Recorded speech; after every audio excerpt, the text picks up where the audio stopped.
जब ये पत्ती को हम हटा देंगे तो यहाँ से फोटोसिंथेटिक क्रिया बंद हो जाएगी, एयर टाइट कर देंगे, वाटर प्रूफ कर देंगे। तो इसको कहते हैं कलम शाख कलम बंधन। अब ये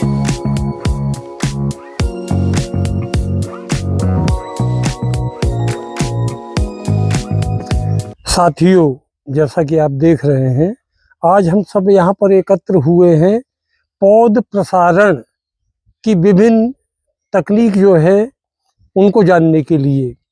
आप सभी जानते हैं जितने भी प्रकार के पौधे हैं ये आगे कैसे बढ़ते हैं। इसके दो प्रकार होते हैं। पहला, पौध बीज द्वारा भी आगे बढ़ाया जाता है और दूसरा वानस्पतिक अंगों के द्वारा।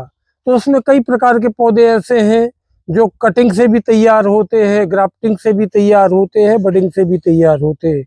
बडिंग मतलब किसी पौधे की आंख को निकाल करके दूसरे पौधे पर उसको स्थापित करना, उसको कहते हैं हम बडिंग।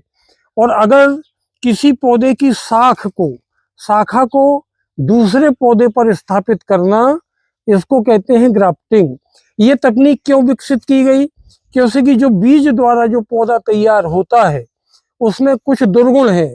पहला दुर्गुण तो ये है कि ये एक लंबे समय बाद हमको फल देता है, तुरंत फल देना ये आरंभ नहीं करता। बीज द्वारा उगाया गया पौधा, बीज द्वारा जो भी पौधा उगाया जाता है उसको हम बीजू पौधा कहते हैं।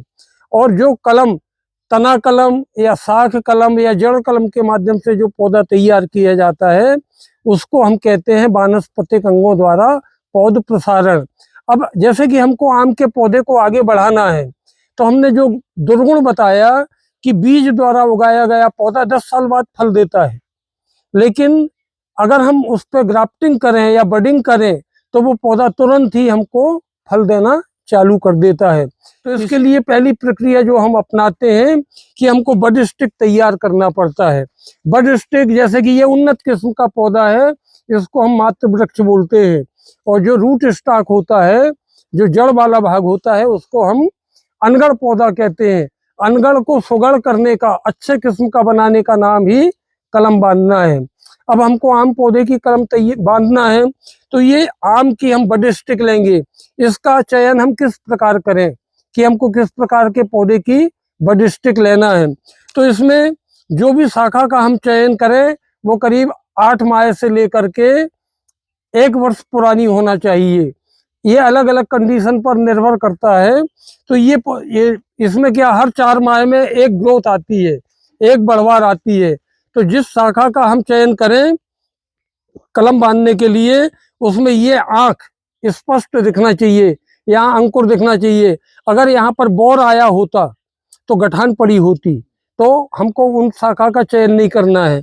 जो भी शाखा का चयन करें ये 2 ग्रोथ वाली शाखा होना चाहिए। अब इसमें पहली ग्रोथ यहाँ से लेकर के यहाँ तक आई थी, यहाँ पर रुक गई थी, फिर सेकंड ग्रोथ में ये यहाँ से लेकर के यहाँ तक आई है। तो हम मान लेते हैं कि ये शाखा लगभग 8 माह पुरानी है। अब इस शाखा को बांधने के लिए तैयार करना है तो पहले हम क्या करेंगे, इसके पत्तियों को हम हटा देंगे, लेकिन हाथ से नहीं हटाएं।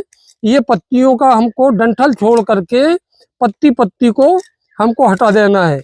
जब ये पत्ती को हम हटा देंगे तो यहाँ से फोटोसिंथेटिक क्रिया बंद हो जाएगी। और जब प्रकाश संश्लेषण की ये क्रिया बंद हो जाती है तो ये इसमें रस भरना चालू हो जाता है। और इस प्रकार की शाखा जब हम लेंगे, सेकंड ग्रोथ वाली, 2 ग्रोथ वाली शाखा को चयन हमको करना चाहिए। तो आप देख रहे हैं ये यहाँ पर गांठ है, यहाँ से यहाँ तक एक ग्रोथ थी और यहाँ से यहाँ तक दूसरी ग्रोथ। अब ये शाखा का हमने डंठल छोड़ करके काट दिया। अब हम 15 दिन बाद जब यहाँ पर आएंगे, इसमें इस प्रकार के अगर हम झटका मारेंगे तो ये सब डंठल गिर जाएंगे। जब ये डंठल गिर जाएंगे तो समझ लो कि हमारी ये शाखा बांधने के लिए तैयार हो चुकी है। लेकिन बांधने के साथ ही यहाँ से इसमें उभार आ जाएगा, ये आँख एकदम खिल जाएगी, फूल जाएगी। बस ये शाखा हम नए जगह पर ले जाने के लिए तैयार है। अब इसको हम कितने दिन तक रख सकते हैं? हम ये शाखा हमारी 7 दिन जीवित रहेगी, 7 दिन जीवित रहेगी। हम जैसे कि मान लो कि हमारे पास में यहाँ पर अच्छी किस्म के उन्नत किस्म के आम के पौधे नहीं है, और हमको जैसे केसर वैरायटी की कलम बांधना है। अब केसर के बगीचे गुजरात में है, तो हमको वहां से लाना पड़ेगा, तो वहां पर भी पहले यही प्रक्रिया करना पड़ेगा, इसके बाद में हम वहां से इसको ला सकते हैं। तो हम 7 दिन इसको जीवित रख सकते हैं, और 7 दिन के अंदर ही इसको नई जगह पे जाके हम इसको स्थापित कर सकते हैं। अब 7 दिन, जब 15 दिन में ये शाखा तैयार हो गई तो हम इसको काट करके ले आएंगे। लेकिन अब यहाँ पर इसमें जख्म हो गया है, तो जब जख्म हो गया है तो यहाँ से हवा का दबाव इसमें प्रवेश करने लगेगा। तो हमको 7 दिन इसको जीवित रखना है, तो इसको मोम से हम बंद कर देंगे। थोड़ा गर्म कर ले मोम को और इसको चुभो करके, तो ये यहाँ से हवा का दबाव रुक जाएगा। हवा का दबाव रुक जाएगा और इसको गीले टाट में लपेट करके हम 7 दिन तक यहाँ से वहाँ दूर क्षेत्रों तक इसको ले जा सकते हैं। अभी हमने जो देखा वहाँ पर और सीखा कि बड स्टिक कैसे तैयार की जाती है। यहाँ तक तो मैं समझता हूँ कि आप सभी को समझ में आ गया होगा कि बड स्टिक तैयार कैसे की जाती है। लेकिन अब इसको हमको नए पौधे पर स्थापित करना है। वैसे तो ये कार्य साल भर किया जाता है, लेकिन जब पतझड़ के तुरंत बाद ये कार्य ज्यादा 100% सफल होता है, या जिस समय पौधा हमारा बाहर पर हो, जब ग्रोथ पर हो, उस समय ये अगर हम कार्य करेंगे तो हमको 100% सफलता मिलेगी। आम में 2 बार बाहर आती है, एक तो बसंत पर्व के समय पे आती है, दूसरा फर्स्ट रेंज पर आती है। लेकिन जिस समय ये कार्य हम करें तो हमारे मौसम में आर्द्रता भरपूर हो, मतलब यानी कि हवा में भारीपन हो और खुली धूप हो।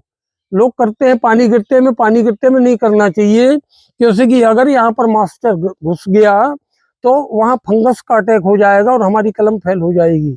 तो ये काम हम ज्यादा कर क्या बरसात के दिनों में करते हैं आम पर, और यही कार्य जब हमको अगर आंवला पे करना है या बेर पे करना है तो भर गर्मी में ये कार्य करते हैं। बेर पर ये कार्य करते हैं पतझड़ के तुरंत बाद। अब यहाँ पर हम आपको ग्राफ्टिंग के बहुत से तरीके हैं। एक ग्राफ्टिंग होती है जिसको हम बीज पत्रों पर ही कलम बंधन बोलते हैं, स्टोन ग्राफ्टिंग। दूसरी होती है साइड ग्राफ्टिंग, तीसरी होती है बेस ग्राफ्टिंग, और चौथा बड़े पौधों को अच्छे किस्म में कन्वर्ट करना, उसको कहते हैं क्राउन ग्राफ्टिंग या टॉप वर्किंग। अभी हम यहाँ पर जो आपको बता रहे हैं ये साइड ग्राफ्टिंग है। अगर अब इससे हम क्या करेंगे, हम 2 इसमें एक तो कट हमने ऊपर लगाया, जैसे कि ये कट लगाया हमने ये वाला। अब हमको इसका छिलका हटा करके और ये 2 कट लगाएंगे, एक इस साइड से लगाएंगे, ठीक है। ये एक कट हमने खड़ा चीरा यहाँ से लगाया और एक चीरा इस साइड से लगाया, ये 2 चीरा लगाएंगे हम, ठीक है।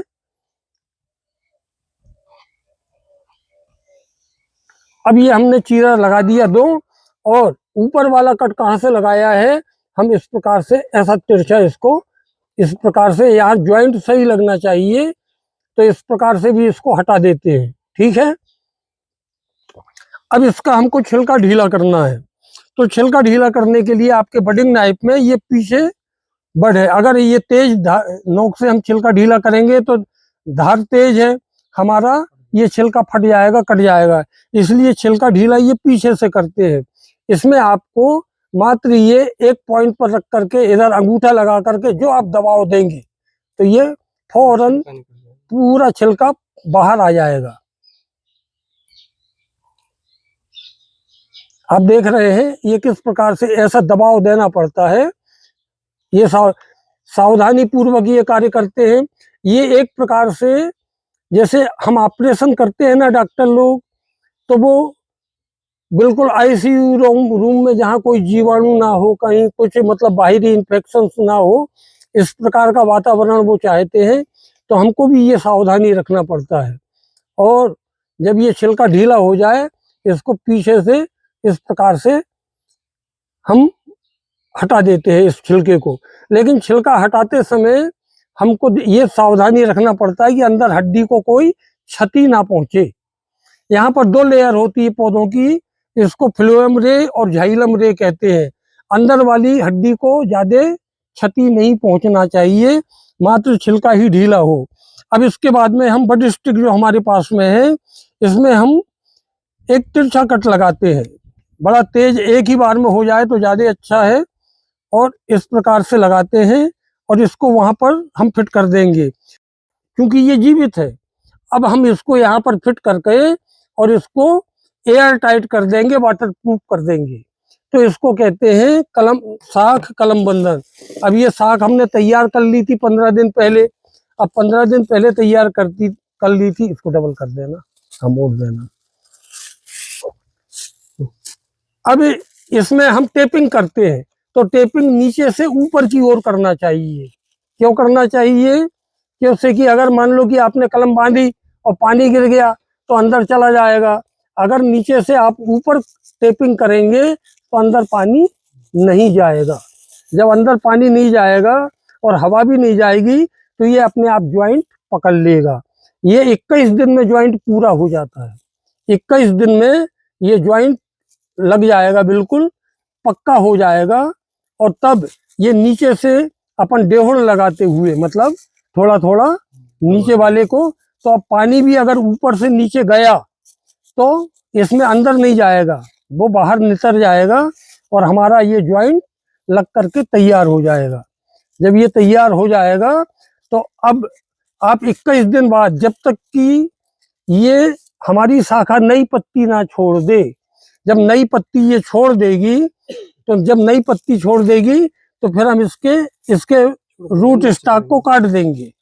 अब जैसे कि बीच में यहाँ से भी इसको एक बार टेप को लेना चाहिए, ताकि यहाँ ज्वाइंट पे से पानी ना घुसे अंदर। इस प्रकार से ले लिया और इस प्रकार से ये ले लिया, ठीक है। और ये दोनों तरफ से ये बंद कर दिया हमने। हमारी ये टेपिंग हो गई। अब इसको आप बांध दीजिए। अब आप इसमें कुछ ना पानी डालना है ना कुछ डालना है, ये अपने आप ज्वाइंट पकड़ लेगा। कैसे पकड़ लेगा? जैसे आपने प्लास्टर कर दिया, हड्डी को सही जगह पे जमा दिया, अपने आप हड्डी जुड़ जाएगी। इसी प्रकार ये जीवित शाखा है, ये भी जीवित है, ये जुड़ जाएगी। अब जब जुड़ जाएगी तो यहाँ से पत्ती आना चालू हो जाएगा। जब पत्ती हरी पड़ जाए, मतलब पहले लाल पत्ती आएगी, जब पत्ती हरी पड़ जाए तो इसको आप यहाँ से काट दीजिए। तो ये पौधा खत्म हो गया, ये पौधा नया चालू हो गया। इसमें आपको अच्छे किस्म के फल मिलेंगे और तुरंत मिलेंगे। अगर मान लो कि ये शाखा का कैरेक्टर इस साल बोर देने का था तो ये सीजन पे तुरंत ही बोर दे देगा। लेकिन जब बोर दे दे तो बोर को तोड़ देना चाहिए, क्योंकि कि अगर बचपन में तुमने प्रजनन का काम ले लिया तो बुढ़ापा आने में देर नहीं लगेगी। तो बचपन में अभी इसका शरीर बनने दें, आप इसको हेल्दी बनाएं, इसके शरीर को, और इसके बाद में आप 4 साल बाद इससे फल लेना चालू कर देंगे।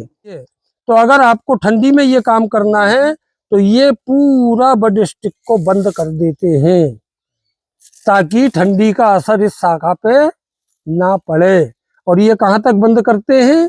ये यहाँ तक बंद करते हैं, थोड़ा सा छोड़ देते हैं, सिर्फ इसको ऊपर छोड़ करके इसको भी पूरा टेपिंग कर देते हैं ठंडी के दिनों में। और बरसात के दिनों में कोई जरूरत नहीं है, क्योंकि पत्तियां ही भोजन बनाती है।